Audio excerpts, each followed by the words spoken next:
Welcome to Fundraising Growth Now, the arts and cultural industry's resource for actionable insights on raising more money and strengthening donor relationships. Your host is Bob Swaney, founder and CEO of Robert Swaney Consulting. Let's get started.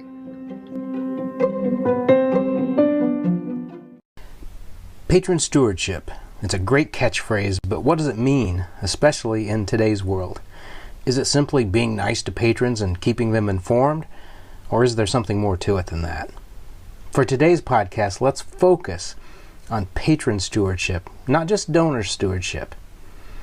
Whether you're talking about donors, or subscribers, or single ticket buyers, members, or event goers, these all fall under the umbrella of patrons. In most cases, they are your consumers. This year, development activities have become particularly sensitive to donors and arts consumers, especially while organizations remain in lower than normal activity mode. Extending the goodwill of patrons who might otherwise lose interest and drift away is a discipline that all arts organizations should master and amplify greatly. Patron stewardship has similar characteristics to donor stewardship. Both are value-based. Both are focused on the patron and a satisfying relationship with your organization that is mutually rewarding. But what's the right mindset? As with any form of stewardship, think less transactional and maybe more engaging. Stewardship takes patrons well beyond just enjoying your organization's offerings, and it's much more than you give us money and we'll give you stuff. Rather, it's a deeper two-way engagement to genuinely involve patrons while moving them incrementally closer to your institution. So why is patron stewardship so important? Well, patron retention is the name of the game, especially now. I tell RSC clients that even on their very best day, they might appeal to 2 to 3% of the population in their metro area market. For an organization that's community-centric, that's a pretty thin margin to work with, so the job at hand is to maintain as much of that 2 to 3% as possible. Since expanding beyond this percentage is intensive in terms of cost and time, arts organizations can't afford much attrition, and so engagement and patron stewardship is mandatory for success. Even in a rapidly growing market, you simply can't afford to lose patrons, those who are hard-won and very difficult to replace. Therefore, engaging and stewarding patrons is critical for both short-term and long-term success, and we have to take this view. At RSC, our mantra is this: get patrons, keep patrons, and upgrade patrons. This simplicity helps our clients stay focused on the here and now, as well as the what could become in maturing patron relationships. The benefits of having even a simple patron stewardship program are significant. So let's look at two ways this process can evolve. Patron stewardship can be intentionally engineered or organically developed, but my opinion is that it's best when the two approaches are combined. In other words, you should have a well-established stewardship plan, but don't ignore new or unique opportunities to steward as they present themselves throughout the year. To clarify, engineered stewardship is just what it seems. You develop a plan to recognize, appreciate, honor, and engage with your patrons. Broad-based stewardship is geared towards general giving and single ticket or admission purchases, while major donor and subscriber or member stewardship is most often customized per patron. Regardless, engineered stewardship is pre-planned in nature. Donor recognition, subscriber dinners, member events, program book or gallery recognition, those are all just a few of the things that can fall into this category. Organic stewardship isn't exactly the opposite, but it does take on more immediacy and can be more opportunity-based. This type of stewardship is the balance between structure and opportunity, timing and convenience, cost and value. Organic stewardship is most often affiliated with top-level patrons and might involve guest artist dinners, surprise concierge moments, or one-on-one meet-and-greet opportunities that are exclusive in nature. There's usually more intimacy and exclusivity tied to organic stewardship. The potential downside, though, is since these are unique and opportunity-based, they aren't always necessarily replicable year over year. So who is responsible for patron stewardship?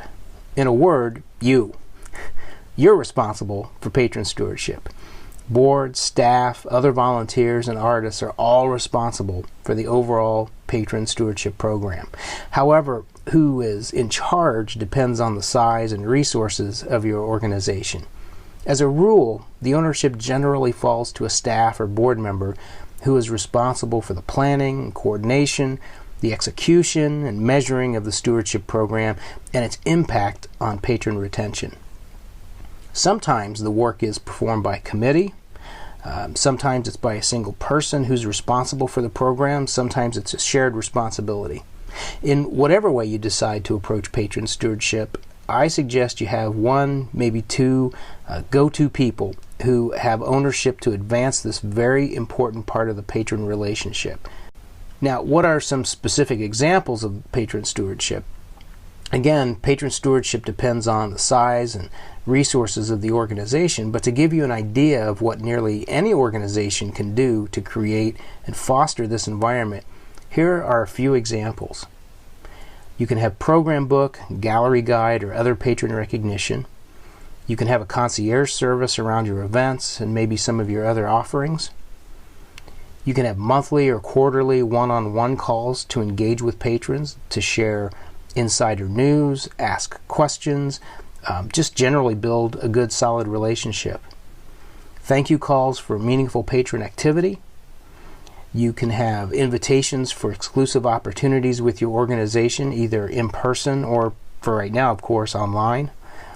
So those are a few of the opportunities that you could look at.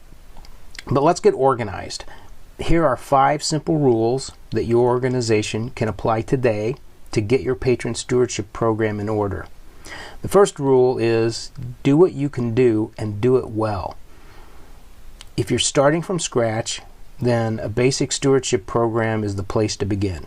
Just thank you calls, periodic outreach, and a little bit of insider exclusivity all fall into this category. But the key is to choose a handful of repeatable activities, implement them with consistency, and don't take on more than you can effectively execute. Number 2, don't always ask for something. Often, our organizations get in the mindset of always ask. Generally, I agree with frequent asks for patronage and support, but sometimes a request can simply pollute an otherwise high-quality moment of stewardship. The key is to define the purpose of your stewardship moment, and if a request for money or patronage feels awkward or out of place in that moment, well, maybe you just don't do it. Number 3, be generous.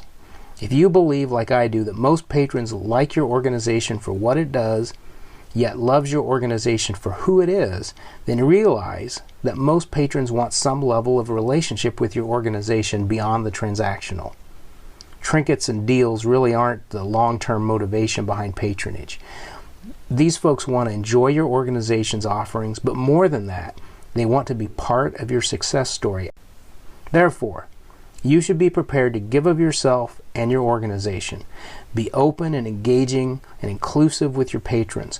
Those who don't want a deeper relationship, well, they will self-select out. But those who do want a deeper relationship will value it beyond words, and you'll enjoy it more as well. Number 4, look for the clues. For those patrons who do respond to stewardship, focus on them. Build a relationship that lasts. Develop a communication structure that flows both ways. Remember, another word for stewardship is appreciation. So how we appreciate our patrons will determine their depth of enjoyment and the depth of their relationship moving forward. So give plenty of opportunity for donors to engage, and then look for the clues from those who like it. Number 5, keep going. Like so many other things, starting a stewardship program is usually easy to launch, but sometimes difficult to maintain. It's like asking for support. The stewardship takes repetition, organizational discipline, and a commitment for the long term. The worst thing you could do is start a stewardship program and then stop it. Patrons have expectations that your organization sets, so be intentional in design and don't let your patrons down. Patron stewardship is a critical organizational skill to develop, with dozens of opportunities to build valuable and enjoyable relationship with those who care most about your institution. So today, if you remember just one thing from the podcast, make it this: steward your patrons thoughtfully, consistently, and sincerely so that everyone wins. Thank you for joining us for this edition of Fundraising Growth Now. For the latest insights and information, please subscribe to our channel, follow us on Facebook, and join our mailing list at rscfundraising.com.